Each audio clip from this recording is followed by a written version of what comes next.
How's it going, guys? And welcome back for another video. Today is the release of the 160 efficient fusion efficient nuke 2.4 second button spammer. And for any of you guys that haven't seen my past videos, I will be releasing a normal schematic, I'll be releasing one east to west fix, and I will be releasing one that's fully water. But without further ado, I placed a few walls right here with obby on top so you know it can go through obby. And down here we have the button spam attachment, and I will just be using a pressure plate, but you might on your server need to hold down this button right here. It's gives the same. The reason we have these comparators right here is that if your PC is extremely laggy, this right here will keep the signal for 10 seconds. So as long as you can press this button every 10 seconds, you should be good to go. Now let's go ahead and take the first shot at the walls. As you might see, the cannon has been improved a little bit with the hammer, the sand compression, and so on and so on, but it should still be just fine. The only thing that's missing right here is a few extra shots, because as you can see, we have less and less sand to deal with. But as you can see, it works out pretty well. It should be nuking every single wall all the way down to bedrock. I did leave some sand, or I thought I left some sand. I think I fixed it. But if you want to have a few sand down at bedrock, that's kind of what I like to do,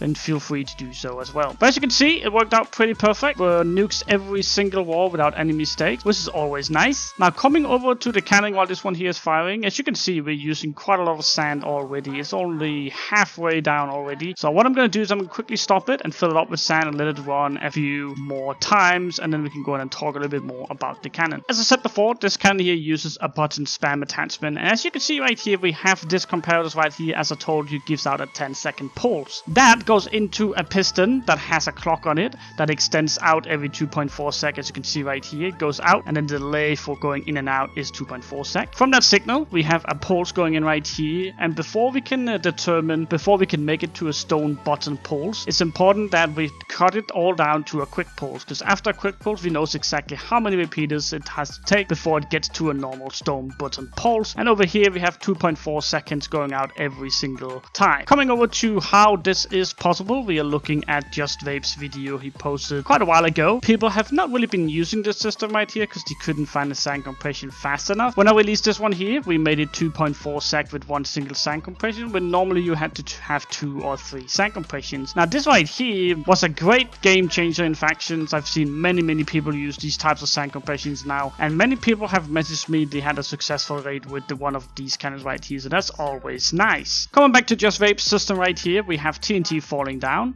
and while it falls down and lands on top of here, this pistons right here will allow and go back, and it will then place the TNT down there. As soon as this one is down here and this one closed off, we can already now take a new TNT right here, and we do so by just having it right there. So when this one explodes, let's want a new one down, and so on and so on. That allows us to do 2.4 seconds, which is awesome. We use the same system for the hammer over here, as well as on our nuke, which is located over here. Now, something you might notice is that we don't have these pistons right here where the nuke is, and that's because in theory we don't really need this right here where the power is, but we are doing that to avoid extremely amount ticks on the power, because if we add ticks to the power, we have to have ticks to the hammer. If we have to add ticks to the hammer, we have to add ticks to the second hammer. If we have to add ticks to the second hammer, we have to add ticks to the nuke. So I thought it was just easier to place a few, maybe 10, 12 pistons, and it just worked out great with these ticks right here. The sand compression works with 2.4 seconds, and that was not actually a thing before I figured this out. So right here we have a quick pulse going into these right here. This allows us to push out real quick and back in a couple of ticks, which is always nice. Then inside the sand compression, we now have boosters in the side right here. So this sand compression here is indestructible. You cannot blow it up. So what it does is that it has all the TNT right here, which means that we can fire this as fast as we pretty much want. There's really no limit. And then what it does is that move everything back forward and so on without actually us having to worry about the TNT flying everywhere, because it's locked. As you can see, if we place it right here, there's no way this TNT can run besides back and forward. Then over here we have the red sand. The red sand goes in with the second power. So as you can see, it's just located right here. Pretty neat and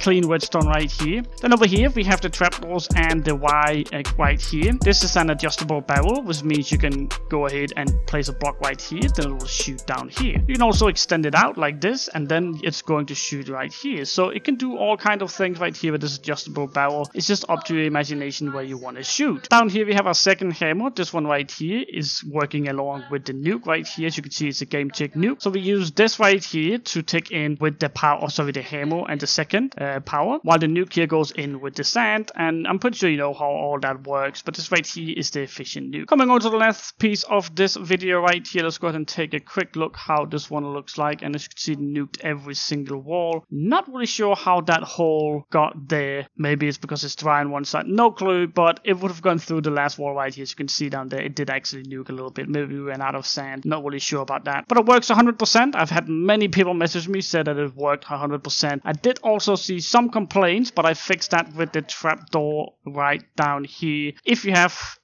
my schematic where we put a ladder here instead, oops, but there's a ladder here. Why can't I do this? Ladder here instead. The TNT might actually go in there. So I changed it out with a trapdoor. So if it's not in your schematic, go ahead and download the new one. It's all updated and good to go. Now I think that'll be pretty much it for this video here. Hopefully you guys enjoyed this video here. And if you did, make sure you like this video here. Comment down below if you've used this cannon here and how did it work. And as always guys, make sure you show your support by subscribing to my channel. My name is Dexter, and I'm out.